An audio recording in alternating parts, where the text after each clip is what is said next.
Good morning, Jonathan Law. Today is Friday, September 28th, and it is a D-Day. I'm Mike. And I'm Austin.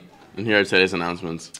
Attention student drivers, please get a parking sticker from the main office. All student cars need to have the sticker displayed. The deadline has been extended to Friday, October 5th.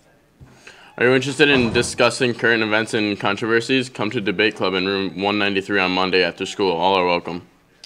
Video Game Club will be having its first meeting on Tuesday after school. Come hang out and play your favorite video games together. Today's word of the day is facile. The first person to call the media center, extension 6655, with the correct definition of the word will win a prize from the cafeteria. Today's lunches are meatball grinder and pizza bar. In law sports action today, football is at Cheshire at 7. Boys soccer is home against Notre Dame West Haven at 4:30. Volleyball is home against Laurelton Hall. JV plays at 4 and varsity plays at 5. Boys and girls cross country race at Eisenhower Park against Laurelton Hall, North Haven, and Lyman Hall at 4. And now we have an announcement from Ms. Briggs.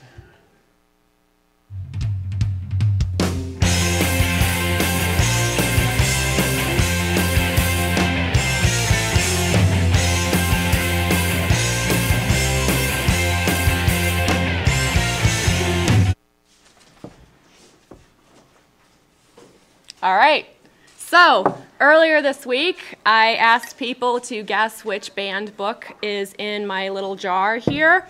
The last week of September is when we celebrate or recognize Banned Books Week. Banned books are any books that have been challenged by people or removed from libraries or schools because of their content. At the same time that we realize that people have the right to voice complaints about books, we also recognize that people have the First Amendment right to read a wide variety of books, and that Banned Books Week is a celebration of that. So here in this jar I have a very commonly banned and challenged book, and I have my list of guesses as to what that book might be. And if you guessed Lord of the Flies, you are 100% correct. So what I have done is I've taken the correct guesses and put them into this jar, and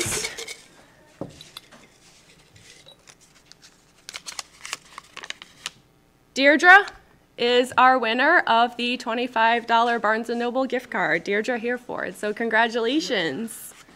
I am also going to do a runner-up drawing because we had a tremendous number of guesses that were very, very good. Every single one of them represented a very commonly banned book. So our runner-up will get a prize from the cafeteria. And our runner-up is Aaron Goodwin. All right, thank you so much to everybody who participated. I hope you had as much fun as I did shredding this book here. And thank you. And finally, we have an interview with Spanish teacher Mr. McPartlin. The interview was produced by broadcast journalism students Mike Lashivo, Austin Danville, and Zach Smith.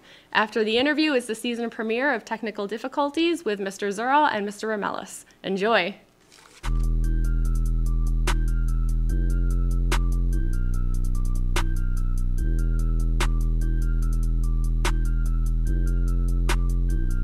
What drove you to be a Spanish teacher? I always knew I wanted to teach, growing up. I was always working with kids. My mom worked at a YMCA, and I was a sports camp counselor, in middle and high school, or whenever I could start working. But Spanish really, honestly, didn't get into my head until college. I liked Spanish in high school. I had a bunch of great teachers. I knew I wanted to teach, and I was leaning towards math. I had a couple good math teachers in high school. Loved Spanish, but I got to Quinnipiac and I couldn't do some math classes. I was getting C's and D's in math classes. So my advisor brought up the idea of Spanish, and I took it and kind of ran with it. I'm fascinated by languages. I like hearing people speak different languages, and the whole cultural aspect is just really cool to me. So that kind of drove me to pursue that field. How do you set your students up for success?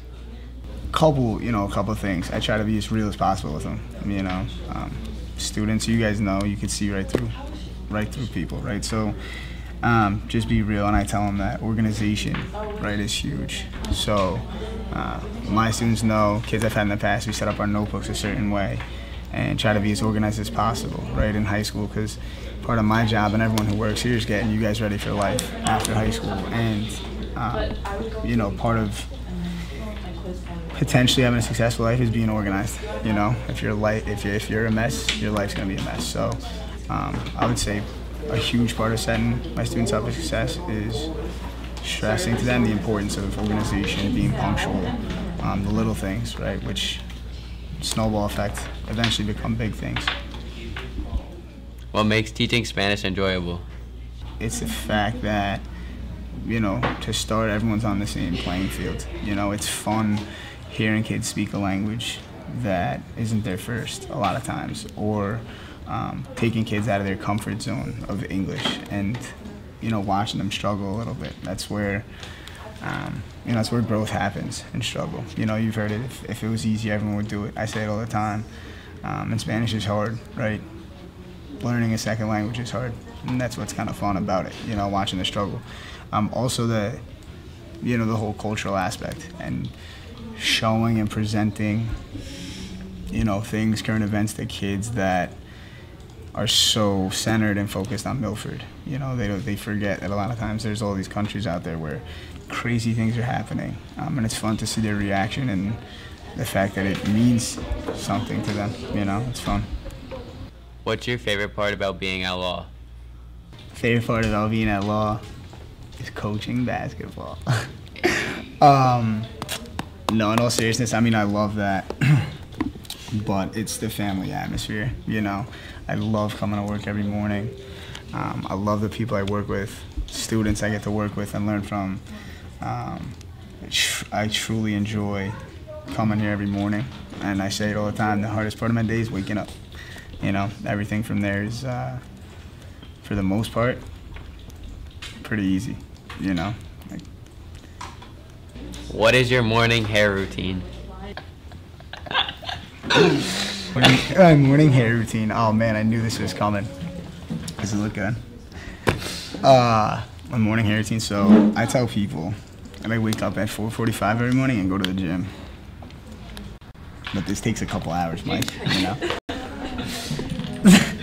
So I take my time getting my hair done. No, in all seriousness, it's like 30 seconds, man. I just throw wax in. Did you get a look at his shirt? Did you get that? Look. We call it the Listerine shirt because it's brutal. And we thought the red shirt that he had last year was bad. You guys all know what I'm talking about. This one's even worse.